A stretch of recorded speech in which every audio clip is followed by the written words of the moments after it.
bari parce que émission bi c'était une émission interactive. nit yi di woote am benn xale bu dugg ne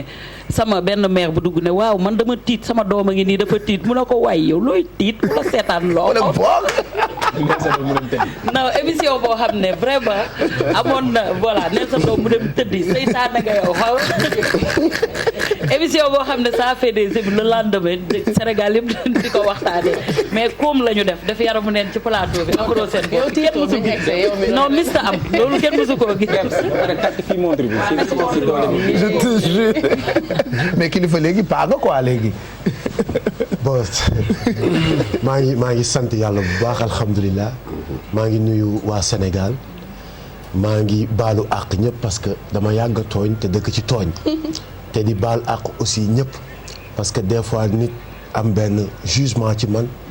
mais ñàkk xam moo koy yóbbee maa ngi koy jéggal nit nga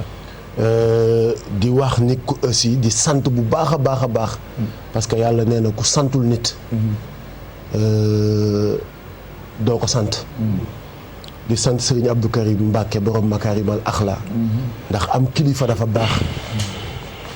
depuis ma xamanteeg moom jébbalu ci moom nekk ci wetam ba tey yu baree bari daf ma ciy gindi di ma yar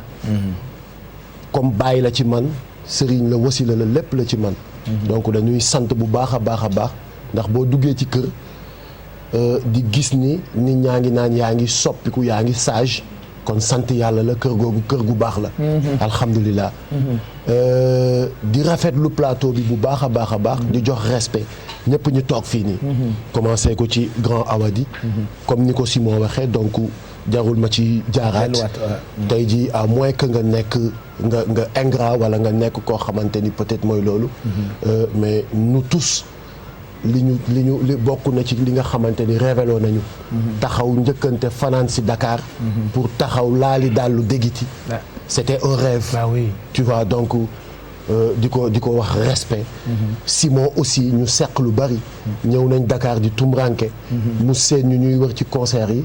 mu gis ñu ci ginnaaw dagg prestation yam ñëw yéegal ñu jox ñu li ko dese woon ci temps de prestation wam Fata musuñu peut-être seq mais nit la boo xamante ni bu demee France ak yooyu sama grande sœur da koy fréquenter donc mu peut-être mooy idées yi dañuy différentes des fois mais ñun ñëpp ay doomu aadama lañ te ay nit yu positif lañ des fois ñu waxtaan ci business mooy loolu baxaaw bokk nañu dëkk bi ñuy dëkk ak ndem si yàlla Edouard Ndiol Koumba bi ñu fatee fii à Dakar bu ñuy enregistré suñu album donc ñoom dañu doon jël aussi di ñu yóbbu ñuy def seen première partie donc ku ci nekk fii am nañ jaar-jaar Ngaaka booy la boo xamante ni il me respecte damay dégganteeg yaayam di dégganteeg ay frères am donc li ñuy seq man ak moom jarut a toog sax di wax mais ñu ngi sant yàlla bu baax a baax di wax ci beneen bi mooy que ni nous respectons nos femmes ragaluñ leen dañ leen a respecté bu baax parce que par exemple une femme boo xamante ni bi ngay ñëw di ko bëgg si tu l'avais vu avec des rondeurs avec une forme très généreuse 1 an 2 ans 3 ans après nga gis ko mu jël ëmb di métamorphosé wu di souffrir di tëdd di amee ay insomnie yu bari doom gi di ko jox ay coup de poing nga xëy bés accouchement jot mu waroon ci mën a ñibbi àlaxira yàlla suñu borom def sowetaas donc kooku boo ko respecté wul xaywaan nga mala nga donc c'est un respect te di wax képp kuy góor wala képp kuy doomu aadama nga respecté jigéen oustaz wax na ko fi léegi nit toox na ñàkk a respecté jigéen a ko tooxal nit tàkk na teral jigéen moo ko tàkkal kon nous respectons encore les femmes di leen cëral di wax nañu bàyyi di leen violenter di leen menacer ak di leen rey je condamne fermement cet acte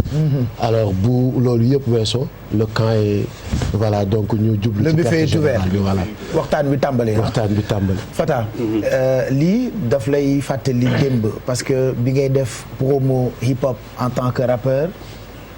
nekk en tant qu'animateur hip hop feeling Envie FM rajo yi nga jaar yëpp t'as été précurseur ci li ñuy gis actuellement rappeur nekk animateur télé ou radio et je reste convaincu que lii ñuy bëgg a def nii bokk na ci li gën a seddal sa xol ci sa vacances yi parce que dëkkatoo fi.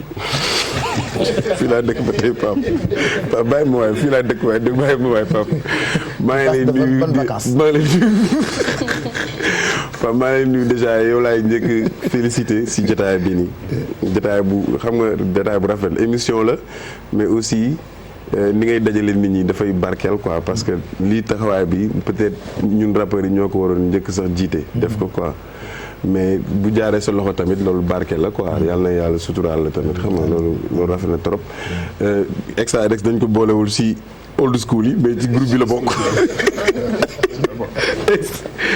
ci maam yi la bokk moom ci tàmbali gi yëpp mu ngi fi. c'est sûr voilà donc di nga féliciter moom tamit lu ne daj na ko si dégg na si lu nekk excellent si lépp la ci daj ci hip hop bi tamit quoi franchement. di la féliciter encore si li nga ci jot a def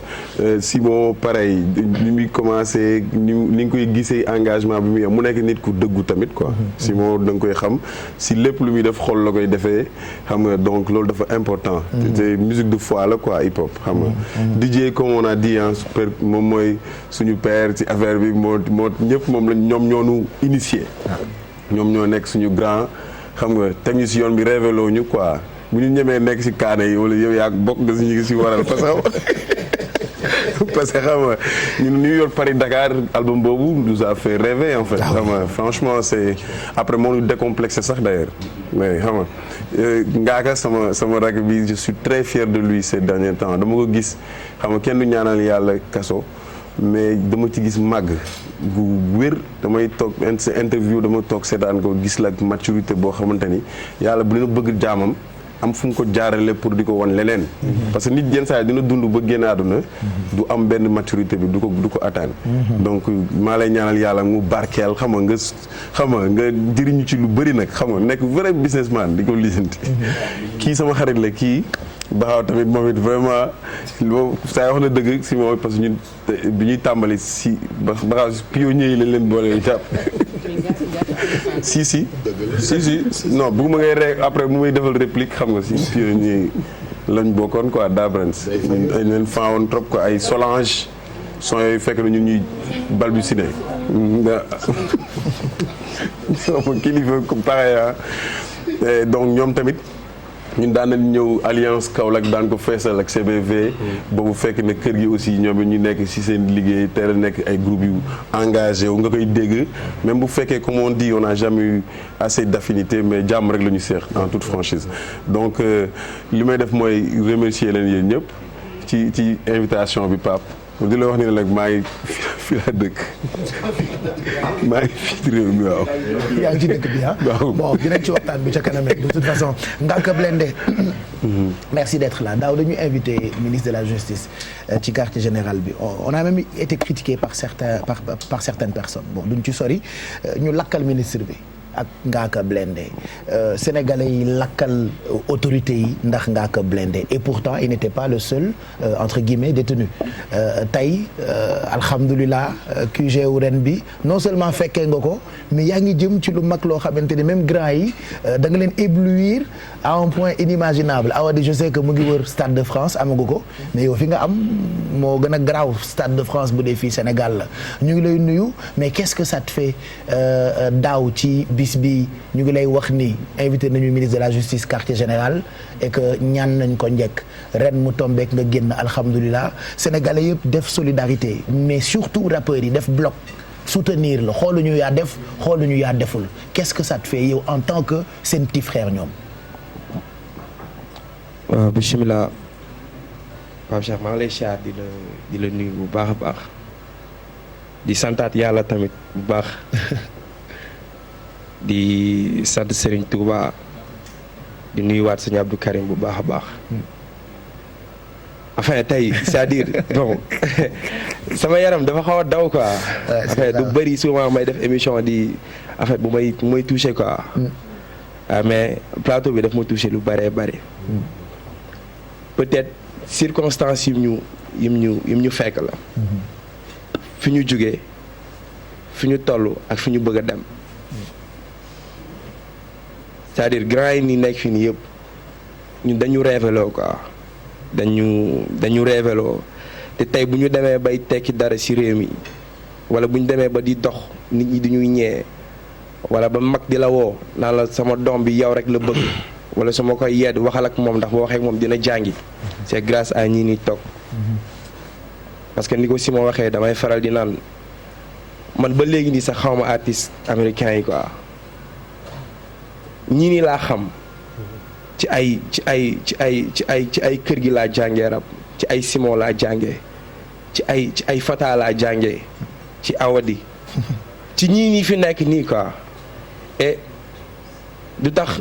may wax ni en fait sama yaram dafa daw parce que daaw ci heure yi da nga doon tëdd bay nelaw ngay dégg chambre yi di fëgg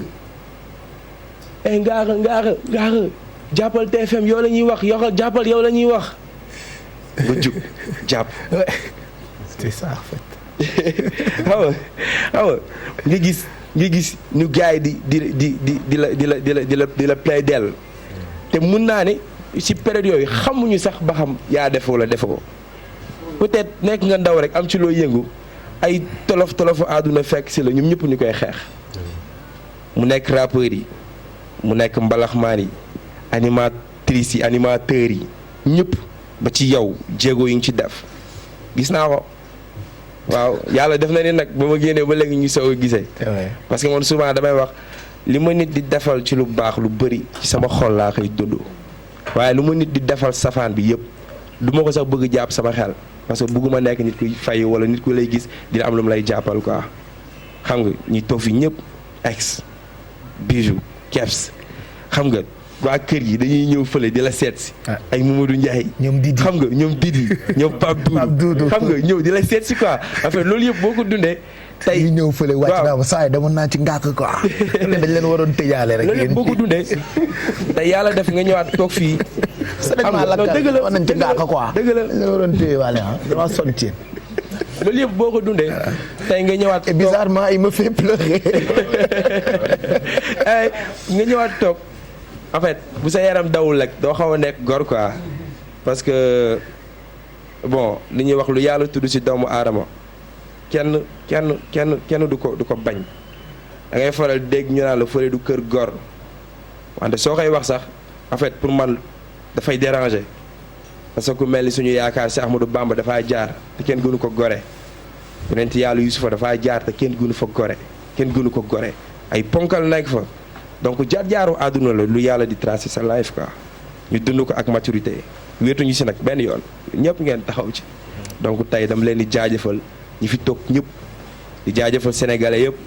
waaw di leen baaluwaat ak parce que xam naa ni sonal naa leen bëri na ay maire yu doon jooy bëri na ay xale yu ñëwoon di lay seet si voilà tey occasion la boo xamante ni damay baaluwaat sénégalais yëpp ak di leen jégaluwaat bu baax a baax di nuyu aussi grand yi ma bokkal plateau bi bu baax a baax parce que taxaw nañ ci bu baax a baax donc Pape dama lay bàyyi yow tam. non doo ñu bàyyi noonu affaire bi metti woon na ci biir wala dañ la daan dóor wala. non wax dëgg yàlla mooy li may wax maa ngi koy wax si benn sound bu war a génn maa ngi naan prison bi yàgg na sax mais yàlla def na ni wéetuma fa parce que fekk naa fa ay góor yàlla xam ne dama agsi ñu yaatal ma fa genre nga ñëw fekk fa ay nit boo limee da ngay juum mais leer na ma yàlla ni tey chambre 1 ba chambre 47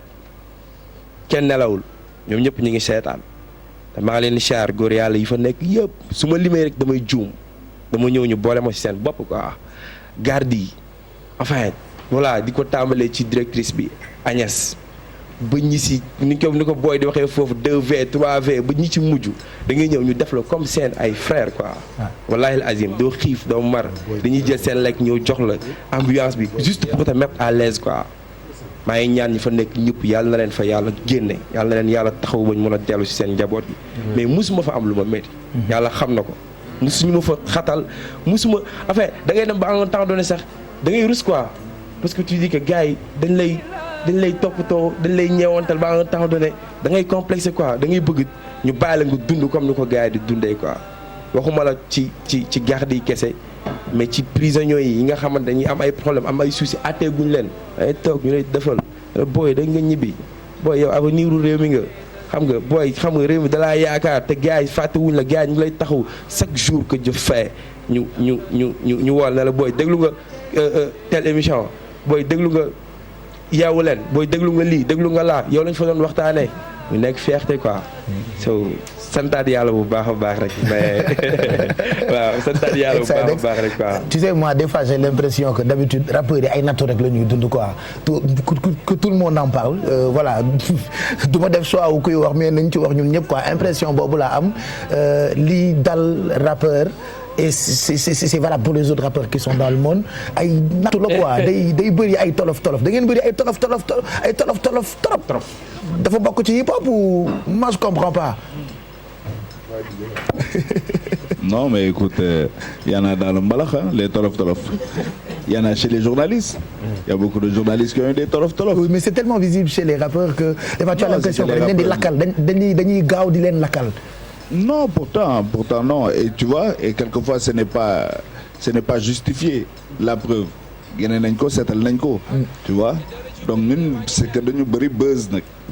Dañu laal, il faut que mu am buzz. Et surtout ñoom seen génération, mais ils ont un buzz énorme. Une photo sur Instagram ou sur n'importe quel réseau, ça fait des tu vois. Donc loolu moom yàlla moo ñu ko may.